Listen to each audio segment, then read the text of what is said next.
go. I get the cutest kitty in the world. Oh my goodness. She's purring really loudly.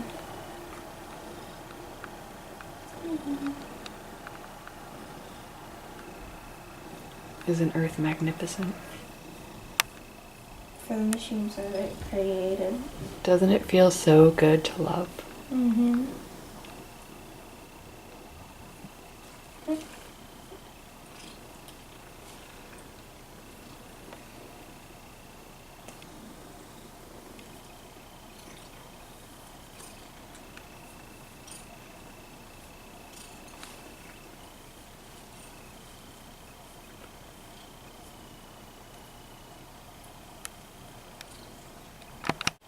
Hi guys, this is Christina from Bliss Tip, Us Bros, I Am That I Am Publishing, World Love Note, and like 100 other websites because I just can't seem to pick one. That beginning is Dominique and our cat Belza. Belza was found half dead as a kitten. Someone had shaved her, like no hair, and left her out in the summertime to burn to death. She was a little teeny tiny kitten and she was completely sunburned as a white cat. We found her and we rescued her because she's just, oh my God, she's just love, right? So that's the topic of this video. We're talking about a grand mass earth awakening. We're talking about all these, what I would call big Jesus Christ sized ideas. But at the same time, the beauty of all of these ideas from, laugh now, Bono, from Bono and U2, who's like been brazen about the truth of the truth of the truth of truth, to every musical composition, down to the tiniest little ant, the most magnificent little flower, and the most amazing recognition that whether you have nowhere to live, or you live in a dirt hut, or you live in a crappy little apartment like we do, or you live in a mansion, the reality is you live. And you have this opportunity to slow it down and pull into your own awareness. Oh my gosh, it's so amazing, this composition of love. Now, for some of you that makes perfect sense. You've been waking up, you're a light worker, you are whatever title helps your brain comprehend what you're doing and why you're alive right here and now. And with the internet blowing up, it's almost overwhelming that like, oh, I'm so insignificant. I have all these people who are famous and big, and no. You are the only person who is able to shine light. Can you hear the purring? Shine light in your moments. And it's tricky in the sense that like, I love to think about Jimmy Fallon, Jim Carrey, comedians, Robin Williams, Prince, Coldplay, musicians, because there's something that happens that we love and are attracted to when people are pushing out their light, and we forget that we do the same thing. We can do the same thing in our own little way. And so pretending to be small in your venue, in your platform, on your stage of your life, in your job, in your home, in your own bed, with your own body, with your own mind, is fear taking advantage of your acceptance of an illusion that is not true. The illusion is, oh, you're only wonderful if you have so many people paying attention to you, like a huge audience. No. The audience is always there. The audience is you. You're your own best friend, your own star. Because even if you're on a big stage with millions of people watching you, it doesn't matter. You're having the experience in your own body in that moment in time. And your ability to experience the wow of what you're projecting out into the world, like, I know who I am, I love love, and I'm going to explode love in every direction, everywhere I go. That awareness of your capability of that ability is all it takes. Because the only trick trick is not such a great word, but the only debilitating power there is your doubt of your value. So whether you're in a shack, whether you're on the street, whether you're, you think you're nobody, whether you have no likes on Facebook or no retweets on Twitter, you have to be able to say, oh my God, this is my life and this is who I am and this is what I'm going to do. So my personal reflections always back to you are, how does the Bible, and please, I don't know every sacred book as well as I know this one, so don't think that there's only one sacred book. But how does the Bible, how do masters, how did Jesus, how does the Tao, how does everything play back into this and feed into itself to show you to do that for your own moments in time? Today I was driving and I was like, oh yeah, I completely have not done a video about this. This is so good. People may not comprehend how heavily God being all there is, how we all have our hand on the pulse of existence itself. And it came to me, I was like, oh, look at that. I was driving down the street and I saw a flag and a flagpole. It's huge in my neighborhood. It's like it's the biggest flagpole I've ever seen. And I was like, oh, you know what? I bet most people don't understand the flag. The flag is a pillar, generally white, so it's pure, with on the top of it there's two things, either a ball, a gold ball, which is the sun, or it is an eagle. Take the eagle.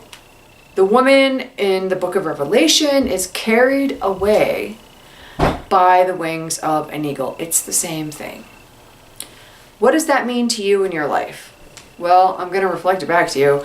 You have this moment in time where there is the sun. So the sun's always there. I don't really care where you go on planet Earth. You're always going to have the sun shining over your head. It's always going to be illuminating your next logical step. Nika, grab me the statue of Jesus over there, will you?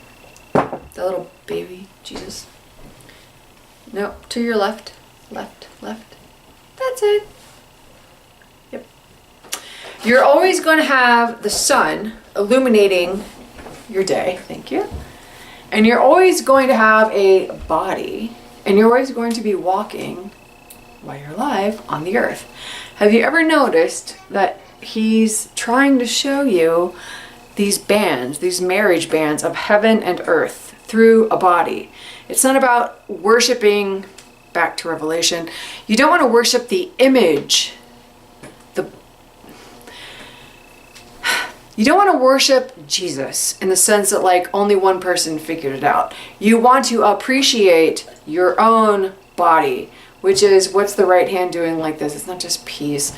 It's trying to say there is a frequency, and if you're an engineer, you'll get this. If you have a circuit, there's a circuit that you have to have a grounded reality. So you have 3 going out and 2 grounding. So you're always on a trajectory of a path to rendezvous with whatever you want. And there's Eli being silly. And the cross isn't to say, oh, we crucified the Savior. It's to demonstrate to you that like you either trust or you don't. And if you don't trust and you let other people's judgments of you guide you, then you're kind of gonna die. But when you trust that in your left hand, in your receiving mode, is the knowledge and wisdom, the Sacred Heart, he's always touching his heart, that your body is keyed in to the light of the sun, put that down, and the wings of an eagle, which are meant to explain to you that you can fly to where you need to go, then you could realize that, oh, the American flag. There's a star. It's a star. It's the sun is a star. And the red and the white stripes go, oh, I don't want to say back to, but line up with the fact that Jesus, when he's praying in the garden, he says to God, please take this cup away from me. He wants it to be removed because it's really, really not always easy to carry you or try to guide you. And this angel appears and gives him strength, and then he sweats blood. What does that mean? The symbology of that is the fact that your physical body is so like, all right, I really, really, really, really need you to trust that I know where you want to go. I have the sun on the top of my flagpole. I am the star. Thanks, Eli, for burping in my video. I am the star, and you have inside of you the star's awareness. And I will, to the point of death, do everything I can to scream as loud as I can to the point that I am sweating blood to get you to trust me. Fast forward to the divine mercy, which is Jesus with his hand on his heart and his left hand on his heart and his right hand in the air, swearing, pledging allegiance to your heart, trying to show you through symbols that, like, look, I am your body, and you're inside of him, me, it, God, the universe itself. And we are doing everything we can to guide you and point you in the direction that you want to go. But there's a trick. And what's the trick? The trick is you, as a mind, have free will. You have the ability to listen or not listen. And that's the ultimate challenge. It's difficult. Of humanity is you can either close your eyes and blindly trust the truth of light, and light is only a reflection of love itself. Love, loving love. It's called grace. Or you can compute via information coming from other people on their own path. So it's dangerous in the sense that you have to be able to own your own power, but look at stars, people who found their way and you may be jealous of or something.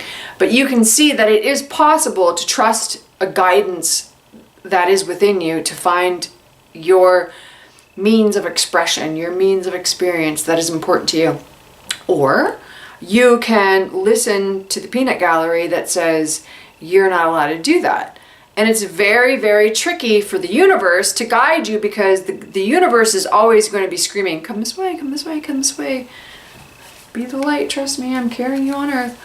But you have to remember that, and you have to choose for yourself that you're going to be like a child and be like, that's awesome what you guys are doing. That's amazing. I love it. And show up as an audience member for their presentation of God. But also remember that you too have an expression, an equally important expression of God, whether you are on a stage and a multimillionaire or not. Which is where things like Ayn Rand's book Atlas Shrugged is an example of, like, all the great minds of the world bail. And they go and they like work in a hamburger stand because they realize that everyone is riding on their coattails, and they're like, no, really, guys, we're all in this together. And if you don't honor that, then the whole mechanism falls apart. So she was an atheist, so whether you're an atheist or not, doesn't matter. The point is we're all in this together, and we all have to allow the respect of our own expression of the divine through ourselves in our lifetimes without comparing. Make sense? Yes. So we have Nika with the cat. The cat almost died. We have the flagpole, which is, sorry, some of you don't really want to buy into that, but no worries. The flagpole, God had his hand not just on the Constitution of the United States of America, but on Jesus's tying into that as the sun and the moment in time and the bleeding star, sweating blood, to show you that America was founded on the same principles of life, liberty, all men are created equal. Some people hate America as an idea because of what has happened in terms of historical expression, but you have to ignore what people have chosen to do and go back to the principles of every single person on the planet, love each other, love one another, has the right and honored timeline of expressing and experiencing themselves as an expression of God. And that's very tricky because we as a humanity want to have control over others. We want to tell people, oh, this is the way I do it, so this is the way I do it, you should do it this way too. And that's not workable. I mean, every baby that's born is going to have their own innate expression of something even bigger than what you were. And when you let that in, like, wow, that's a whole new idea, then you can see that like it just keeps expanding and expanding and expanding and expanding, as opposed to being like, oh, this worked yesterday, I want it to work today. It can't. It would be like a bean plant saying to itself, but I was 2 inches tall yesterday. I was really happy. 2 inches tall. Now I'm 3 inches tall. And that's bad. That's just stupid. A bean plant says, oh wow, now look, I'm 3 inches tall. I mean, it's really that basic. Where you just accept the fact that when Jesus says, take this cup away from me, what he's saying is like, wow, I'm going to have to go up against all of these philosophies and ideas and thought patterns that are opposed to a light that won't stop shining newness. And this angel shows up to give him strength as a human being on planet Earth to say, we know it's hard, but we are not going to let go of you. And that's that bulb of light, that eagle's wings, that fast forwards to Revelation, to give every human being strength to say, like, everyone is going to flippin' beat the shit out of me and hate me for standing up for love. And then you remember, but that's why I'm here, is to keep the love expanding. And there's not much more to do here except encourage love and love and love and love and love and love and love. It's simplistic in the sense that as a human being without ability to think, it makes it seem like, oh, you know, what a waste of time. But it's profound in the sense that that's what every tomato plant is doing, every cat is doing, every dog is doing. Every moment you get to have someone saying, hey, you know what, I'm so glad you exist. It's the same thing. Then you remember that as a human, oh, wait, back to Genesis, that's why I'm here, to be a steward of this magnificent experience of love. And that in and of itself is sufficient. I mean, it's enough. It's enough. If you've ever held a newborn, you're just like, wow, that's enough. It's enough. It can fill an entire moment. So this is Christina from, like I said, all kinds of, we have Us Bros, we have Finnegan Note.